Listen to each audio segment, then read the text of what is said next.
Hello बच्चों, तो आज की क्लास में हम देखेंगे लेसन 7, सॉरी 6, 7 और 8। इससे पहले हमने 5 लेसन को देखा था मास्टर डिवीजन के माध्यम से। तो आज की हम देखेंगे 6, 7 और 8। इसके आगे हम 1-2 दिन में और ले आएंगे आपको, ठीक है।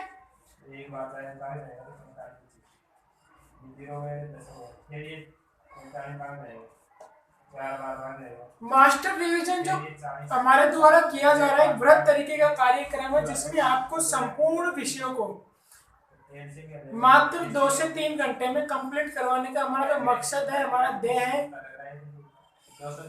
यही है, ताकि आपके दिमाग को समग्रता प्रदान हो सके और आपको प्रत्येक विषय की नॉलेज हो सके और आपको किसी भी प्रकार के यदि क्वेश्चन पूछ लिया जाए तो आसानी से कर सके। देखिए 6 जो पार्ट है उसका नाम है दहन और ज्वाला। दहन क्या होता है? किसी भी चीज को जलाना, और उससे जो लो उत्पन्न होती है उसे बोलते हैं ज्वाला, ठीक है। आपने कहीं भी किसी भी व्यक्ति से एक नाम लेते हुए सुना होगा कि दहन क्या होता है और ज्वाला क्या होती है। तो देखिए ईंधन, ईंधन क्या होता है? जो गोबर के उपले होते हैं, लकड़ी, कोयला, पेट्रोल, डीजल, ये सभी प्रकार के क्या होते हैं? ईंधन, जिनको हम जलाने में यूज करते हैं, ठीक है। पदार्थ के साथ ये अभिक्रिया करके उष्मा, साथ में ये लौ उत्पन्न करते हैं और प्रकाश उत्पन्न करते हैं। 3 चीजें उत्पन्न करते हैं। इसके आगे है ज्वलन ताप। ज्वलन ताप क्या होता है? न्यूनतम ताप पर जिस पर हम पदार्थ को जलाते हैं, यानी न्यूनतम तापमान पर हम किसी भी पदार्थ को जलाते हैं उसे बोलते हैं ज्वलन ताप। अब आप देखिए जो माचिस की आप तिल्ली को जलाते हैं तो किस कारण से जलती है, क्या कारण है जिससे वो जल जाती है?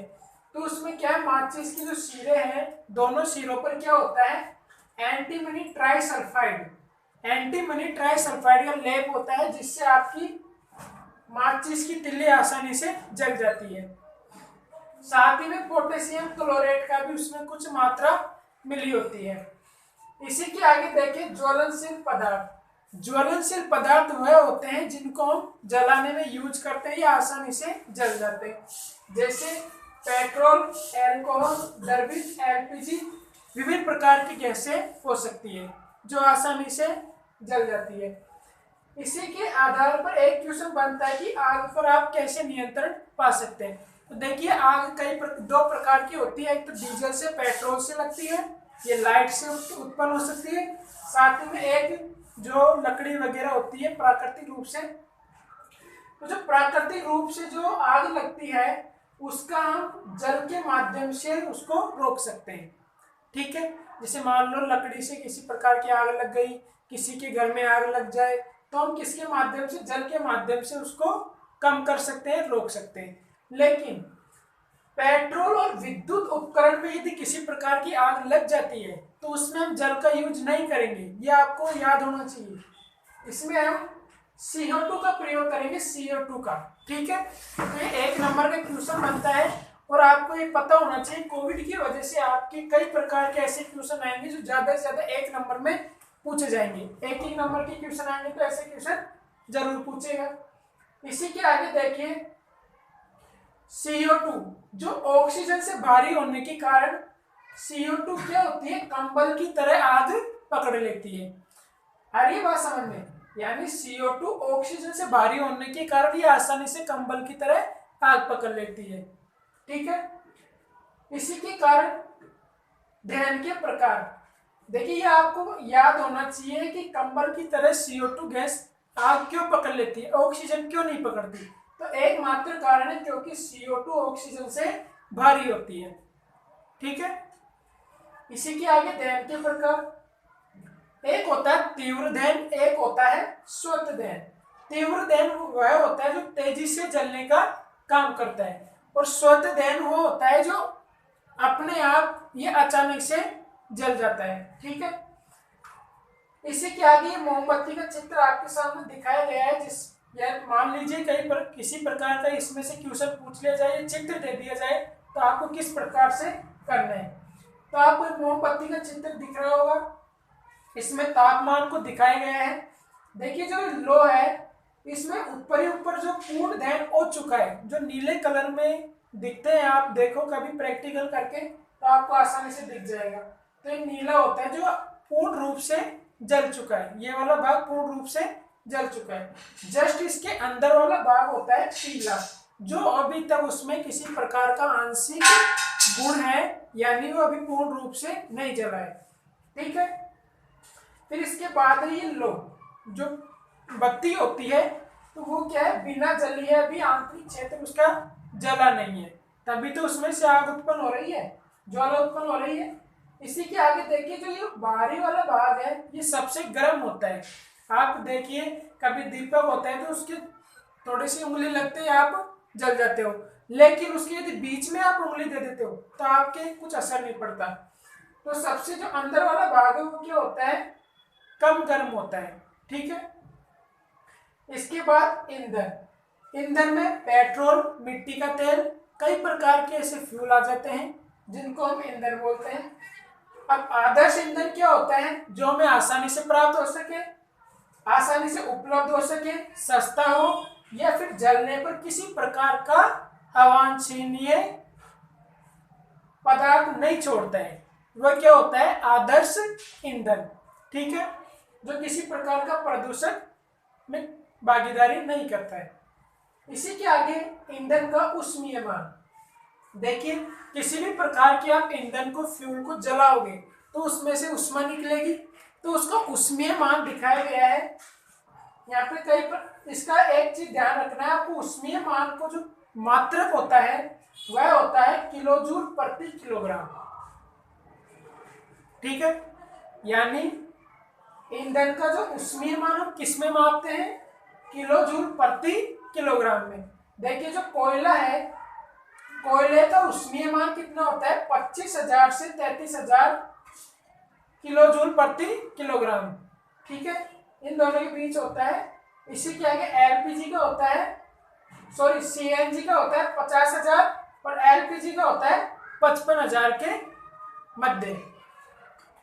ठीक है, इसी के आगे ईंधन दहन हमारे लिए क्यों हानिकारक है, ईंधन को जलाने पर क्या प्राप्त होता है जो चीज हानिकारक है। तो देखिए इसमें से बहुत से प्रकार के कार्बन कण निकलते हैं जो हमारे स्वास्थ्य के लिए हानिकारक होते हैं। ऑक्सीजन की कमी होती है तथा ये प्रदूषक होते हैं। जैसे मान लीजिए वाहन होते हैं उसमें एलपीजी का यूज करते हैं, ठीक है, पेट्रोल का यूज करते हैं, तो उसमें से कई प्रकार के ऐसे कण निकलते हैं जो मानव स्वास्थ्य के लिए हानिकारक होते हैं, प्रदूषण फैलाने में भी सहायक होते हैं। इसी के आगे कई प्रकार की विषैले गैसें होती हैं जो भी हमारे लिए कई प्रकार से शारीरिक रूप से हानिकारक होती है। CO2 ताप बढ़ता है जिससे ग्लोबल वार्मिंग होने की दिक्कत होती है, परेशानी होती है, संभावना भी व्यक्त हो सकती है इसमें। ठीक है, तो ईंधन का कम से कम यूज करना चाहिए। इसके आगे कोयले और डीजल से सल्फर डाइऑक्साइड गैस निकलती है। एक नंबर का क्वेश्चन बनता है कि कोयले और डीजल से कौन सी गैस निकलती है, तो सल्फर डाइऑक्साइड। ये आपको पता होना चाहिए, सल्फर डाइऑक्साइड किससे निकलती है, कोयले और डीजल से। इसके आगे है पौधे एवं जंतुओं का संरक्षण। प्रकृति में कई प्रकार के पौधे पाए जाते हैं, कई प्रकार की वनस्पतियां पाई जाती हैं, कई प्रकार के प्राणी जात पाए जाते हैं। उनका संरक्षण बेहद ही आवश्यक होता है मानव जीवन के लिए भी, क्योंकि जो पारितंत्र होता है एक माला की तरह बंधे होते हैं एक दूसरे से, जिसमें से एक भी यदि टूट गए या खत्म हो गया तो सभी के लिए हानिकारक साबित होगा वो। इसके देखिए जो अभ्यारण्य होते हैं, अभ्यारण्य क्यों बनाए जाते हैं, भारत सरकार के द्वारा कई ऐसे राष्ट्रीय अभ्यारण्य घोषित किए गए हैं, उद्यान घोषित किए गए हैं, जिसमें कई प्रकार की वनस्पतियां, कई प्रकार के प्राणियों को सुरक्षित रखने का फैसला किया गया है। ठीक है, तो राष्ट्रीय उद्यान जो काजीरंगा में देख सकते हैं आप, ग्रेट निकोबार बायोस्फीयर रिजर्व, जो वृहद जैवमंडल आरक्षित क्षेत्र के रूप में जानते हैं। इसके आगे है वनोन्मूलन और इसके कारण। वनोन्मूलन क्या होते हैं, वनों की अंधाधुंध कटाई, यानी वनों की बड़े स्तर पर कटाई या बड़े स्तर पर खत्म करना या नष्ट करना वनोन्मूलन कहलाता है। अब इसके कारण क्या है भाई, वनों को खत्म करने के कुछ कारण भी होंगे, तो कारण क्या है, क्या रीजन है? कृषि के लिए भूमि उपलब्ध हो सकती है उससे।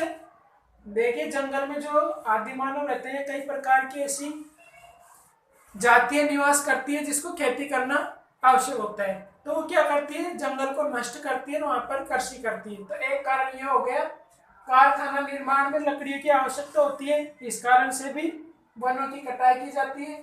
फर्नीचर निर्माण में भी लकड़ी की जरूरत पड़ती है, इससे भी वनों की कटाई की जाती है। इसी के आगे ईंधन जलाने के रूप में भी लकड़ी का यूज किया जाता है। ग्रामीण क्षेत्रों में ले लीजिए आप, भोजन बनाने से लेकर कई प्रकार की कार्यक्रम लकड़ी से किए जाते हैं, इस कारण वनों की अंधाधुंध कटाई होती है। इस प्रकार इसके कई कारण हो सकते हैं। CO2 का स्तर बढ़ेगा। अब देखिए यदि आप वनों की कटाई करोगे बड़े स्तर पर तो क्या होगा, ये तो हमने रीजन देख लिया कि क्यों काटते हैं, ये क्यों नष्ट करते हैं, लेकिन नष्ट करने के बाद क्या होता है, तो वो देखिए CO2 का स्तर बढ़ेगा, कार्बन डाइऑक्साइड का स्तर बढ़ेगा, फिर इससे क्या होगी, तापमान में वृद्धि होगी। तापमान में वृद्धि होगी तो वर्षा में कमी होगी, ठीक है, जिससे क्या है, सूखा पड़ेगा और मरुस्थलीय क्षेत्र में विस्तृत बढ़ावा मिलेगा। तो मरुस्थल का फैलाव ऐसे हो सकता है। इसी के आगे अब इसे कम हम कैसे कर सकते हैं, तो इसे कम करने का एकमात्र उपाय है वृक्षारोपण। हमें वृक्ष से अधिक मात्रा में वृक्ष लगाने चाहिए, जिससे हमारी प्रकृति बच सके, मानव जीवन का स्वास्थ्य एक लंबे समय तक अच्छे से चलता रहे। एक ही मात्र कारण है वृक्षारोपण, ठीक है, ये हमें भी करना चाहिए, मानव एक कर्तव्य मानते हैं, हमारा भी यही कर्तव्य है। वन एवं वन्य प्राणियों का संरक्षण। अब देखिए भारत सरकार के द्वारा, यह एक भारत का नागरिक होने के कारण भी हम वनों को, ये वन्य जीवन को सुरक्षित रख सकते हैं। किस प्रकार रख सकते हैं, सरकार के द्वारा क्या कदम उठाए गए हैं, तो सरकार के द्वारा वन्य जीव अभ्यारण्य बनाए गए हैं, जिसमें जंतुओं को उनके आवास बनाए गए हैं, जंतुओं को सुरक्षित रूप से रखने का काम किया गया है। देखिए वन्य जीव अभ्यारण्य, ये इनको संरक्षण प्रदान करने के लिए कानून बनाया गया था 1980 में, जिसको बाद में संशोधन भी किया गया था लगभग 1996 के आसपास, ठीक है, इसमें कंफ्यूज हो सकते हैं, 1996 से 98 के बीच में हो सकते हैं। तो इसके आगे देखिए राष्ट्रीय उद्यान। भारत सरकार के द्वारा कुछ ऐसे राष्ट्रीय उद्यान घोषित किए गए हैं, जिसमें वन्य जीवों और जंगली जो जातियां हैं तथा उनमें जंगल में जो जीव प्राप्त होते हैं, जीव पाए जाते हैं, उनको सुरक्षित रखने का काम किया गया है। इसके बाद जैव मंडल आरक्षित क्षेत्र, वन्य जीवन के साथ साथ जंतु संसाधन और कई प्रकार के आदिवासी प्राणियों को यहाँ पर आरक्षित रखा गया है, सुरक्षित रखने का काम किया गया है। इसके बाद है जैव मंडल आरक्षण। जैव मंडल आरक्षण क्या होता है, जो पंचमढ़ी जैव मंडल आरक्षित क्षेत्र है, जो सतपुड़ा नामक राष्ट्रीय उद्यान तथा बोरी एवं पंचमढ़ी दो वन्यजीव अभ्यारण्य है, जहाँ पर इनको कई प्रकार के आरक्षण उपलब्ध करवाए। आरक्षण का मतलब ये नहीं है कि संविधान के द्वारा इनको नौकरियों में भर्ती के लिए आरक्षण दिया गया, नहीं, इसमें क्या है, इनके लिए कुछ ऐसी सुरक्षित जगह उपलब्ध करवाई गई है जहाँ ये आसानी से जीवन विचरण कर सके, ये सुरक्षित रह सके, ठीक है। इसी के आगे पेड़ पौधों, जिस विषय में पेड़ पौधों की जानकारी प्राप्त करते हैं या अध्ययन करते हैं, उसको हम बोलते हैं वनस्पति जात, ठीक है। जहाँ पर हम जीव जंतुओं का अध्ययन करते हैं उसे प्राणी जात बोलते हैं, जिसको इंग्लिश में डायवर्सिटी और फ्लोरा, ठीक है, ये दोनों हम इसको देते हैं। विशेष श्रेणी की प्रजाति। अब कुछ ऐसी विशेष श्रेणी की प्रजाति है जो संकटग्रस्त भी है, कई तरीके से समाप्त भी हो चुकी है और कुछ कुछ शेष अभी बाकी है। तो उसमें से क्या आती है, कुछ साल के वृक्ष आते हैं, जंगली आम जो पंचमढ़ी नामक क्षेत्र में पाए गए हैं, ठीक है। इस प्रकार की कुछ विशेष श्रेणी के प्रजातियां हैं। अब संकटापन्न वन्य जीव जंतु क्या होते हैं, संकटापन्न प्रजाति क्या होती है? संकटापन्न प्रजाति वह प्रजाति होती है जिनके जीवन की समाप्ति हो रही है, निरंतर उनकी संख्या घटती जा रही है। ठीक है, बात आ रही है समझ में? आ रही है? इसके आगे देखिए, संकटापन्न जिसकी निरंतर संख्या घटती जा रही है। इसके आगे उनमें कौन कौन से ऐसे जीव है जो आते हैं? तो काले हिरण, श्वेत आंख का हिरण, हाथी, सुनहरी बिल्ली, घड़ियाल, अजगर, ऐसे कई प्रकार के जीव है जिनकी संख्या निरंतर घटती जा रही है। ओके, इसी के आगे राष्ट्रीय उद्यान। राष्ट्रीय उद्यान में सतपुड़ा राष्ट्रीय उद्यान जो भारत का प्रथम आरक्षित वन है। भारत का प्रथम आरक्षित वन कौन सा है? सतपुड़ा राष्ट्रीय उद्यान। ये आपको पता होना चाहिए, 1 नंबर का क्वेश्चन बनता है। पारितंत्र किसे कहते हैं? पारितंत्र क्या होता है? जिसमें पौधे, प्राणी, सूक्ष्मजीव, जलवायु, नदी, मिट्टी एक निरंतर श्रृंखला बनाते रहते हैं, यानी आपस में जुड़े होते हैं, इसे क्या कहते हैं? पारितंत्र। पर्यावरण की क्लास में आपको इसको विस्तृत आधार पर हम इसके बारे में चर्चा करेंगे। फिर है रेड डाटा पुस्तक। तो 1 नंबर का क्वेश्चन बनता है इसमें से, रेड डाटा पुस्तक क्या है, इसमें किस चीज को रखा गया है? तो रेड डाटा पुस्तक संकटापन्न, जो संकटपन्न स्पीशीज का रिकॉर्ड है, यानी जो जीव जंतु की संख्या निरंतर घटती जा रही है उन सभी का रिकॉर्ड किसमें है? रेड डाटा पुस्तक। नाम से ही पता लग रहा है, रेड यानी खून, डाटा यानी उनका गणना, और पुस्तक यानी किताब। ठीक है, इसी के आगे देखिए, एक चीज आपको बेसिकली पता होनी चाहिए, यदि हम 17 वृक्ष काटेंगे, जब हम 17 वृक्ष काटेंगे तब जाकर 1 टन हमारे पास क्या होगा? कागज उपलब्ध होगा। और वर्तमान में क्या होता है? कागज को इन्वेस्ट किया जाता है, वेस्ट किया जाता है, सॉरी। ठीक है, तो हमें इसको बचाना है, क्योंकि जब हम कागज को बचाएंगे तो वृक्ष बचेंगे, वृक्ष बचेंगे तो मानव का जीवन बचेगा। ये आपको ऐसी चीजें समझ में आनी चाहिए। अगर ये चीजें आपके समझ में नहीं आएगी तो आपको फिर कुछ भी समझ में नहीं आएगा। कोशिका संरचना एवं प्रकार्य। कोशिका क्या होती है? किसी भी जीव जंतु ले लीजिए आप, या किसी भी पदार्थ को ले लीजिए, वह कोशिकाओं से ही बने होते हैं। देखिए, जैसे एक मकान होता है, उसमें ईंट का हम प्रयोग करते हैं। जिस प्रकार हम ईंट का प्रयोग करते हैं तब जाकर एक दीवार या एक बिल्डिंग तैयार होती है, उसी प्रकार हमारी छोटी छोटी कोशिकाओं से उत्तक, और उत्तक से क्या बनता है? अंग बनता है, और अंग से एक तंत्र बनता है, तंत्र से हमारा एक देह का निर्माण होता है, शरीर का निर्माण होता है। तो कोशिका की परिभाषा यदि हम देखें तो अंगों की संरचनात्मक मूलभूत इकाई क्या होती है? कोशिका, जिसे इंग्लिश में बोलते हैं सेल। अब इसकी खोज किसने की, कब की? ये क्वेश्चन पूछा जा सकता है। 1665 में रॉबर्ट हुक के द्वारा कोशिका की खोज की गई। अब रॉबर्ट हुक के द्वारा कोशिका की खोज किस चीज पर इन्होंने प्रयोग करके देखा? तो कोर के एक पेड़ होता है, उसकी छाल पर इन्होंने प्रयोग करके देखा कि किस प्रकार की कोशिकाएं पाई जाती है, ये किस प्रकार की कोशिकाएं होती है। तो ये आपको पता होना चाहिए। अब देखिए, मनुष्य के शरीर में कितनी कोशिकाएं होती है? मनुष्य की शरीर बहुकोशिकीय होता है। जो मनुष्य का शरीर होता है वह बहुकोशिकीय होता है, यानी बहुत सारी कोशिकाओं से मिलकर बना होता है। एक कोशिकीय जीव जैसे अमीबा हो गया, पैरामीशियम हो गए, वह एक कोशिकीय जीव कहलाते हैं। लेकिन जो मानव का देह है वो बहुकोशिकीय है, इस कारण से इसमें खरबों तक कोशिकाएं होती है।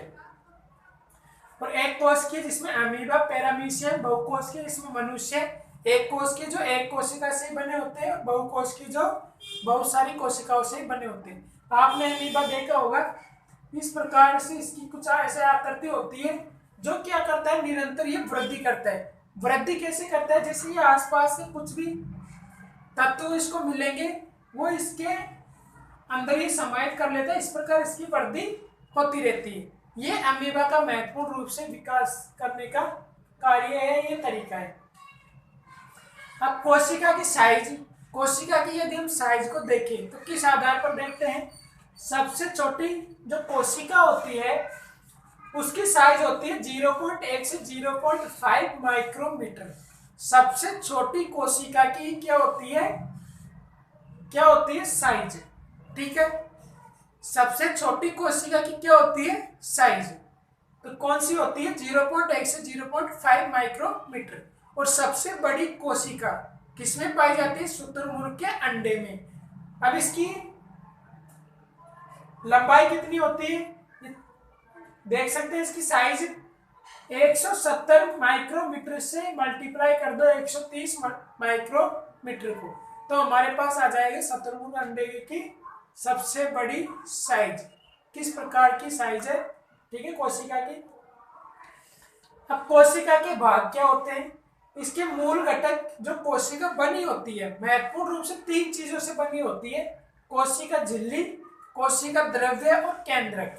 ठीक है, मान लीजिए कोशिका है, एक कोशिका है, ये 3 चीजों से मिलकर बनी होती है। केंद्रक, ये क्या होता है? यहाँ पे द्रव भरा होता है, कोशिका द्रव्य। और ये बाहरी जो क्षेत्र है इसे कोशिका झिल्ली कहते हैं। इसकी जो मनुष्य की खाल पर यह आप प्रयोग करके देखा गया है। इस प्रकार ये प्रोकैरियोटिक कोशिका नहीं होती बल्कि ये यूकैरियोटिक कोशिका होती है। इसमें भी आप अंतर देखिए। इससे पहले देखिए जीन क्या होते हैं। जीन क्या होते हैं? जो आनुवांशिकी होते हैं, यानी एक पीढ़ी से दूसरी पीढ़ी, दूसरी पीढ़ी से तीसरी पीढ़ी जो गमन करने का काम करते हैं उसे क्या कहते हैं? आनुवांशिक गुणों को जीन।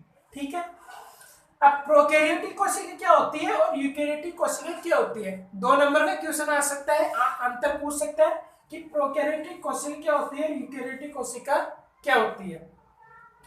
तो प्रोकैरियोटिक कोशिका होती है ऐसी कोशिका जो केंद्रक झिल्ली नहीं होती, यानी इसमें ये केंद्रक झिल्ली नहीं होती है, उसे क्या बोलते हैं? प्रोकैरियोटिक कोशिका। और यूकैरियोटिक कोशिका जिसमें केंद्रक पाया जाता है, केंद्रक होता है, उसे बोलते हैं यूकैरियोटिक कोशिका।